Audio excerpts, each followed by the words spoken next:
বাড়ির এক কোণায় ভাঙা ঘরে পড়ে আছেন তাদের বৃদ্ধা মা। 3 ভাইয়েরে ভাগাভাগিতে মায়ের ভাগটা কে নেবে তা নিয়ে কোনো লিখিত দলিল হয়নি। মা এখন সবার, আবার কারও না। পানি, একটু পানি দে রে।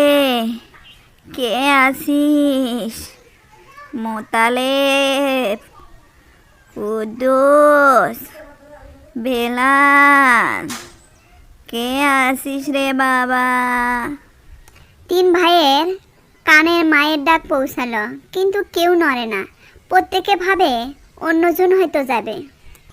রহিমা, মা মনে হয় পানি চাইছে, একটু দিয়ে এসো না।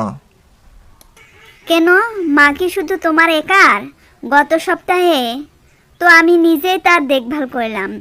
এখন মেজো আর ছোটর পালা, ওদের কানে কি তুলো দেওয়া? শোনো, একদম মায়ের ঘরের দিকে যাবে না। বড় ভাইজান সম্পত্তির 12 আনা খেলে মায়ের দায়িত্ব ওনার।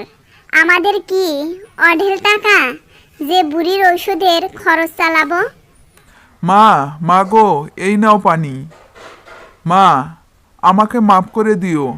আমরা তোমাকে ভাগ করতে পারিনি ঠিকই, কিন্তু তোমাকে দেখার মানুষগুলো ভাগ হয়ে গেছে। বাবা, তোরা কেন এমন করলি? আমি মরে গেলে তোদের এই দালান কোঠা কে দেখবে?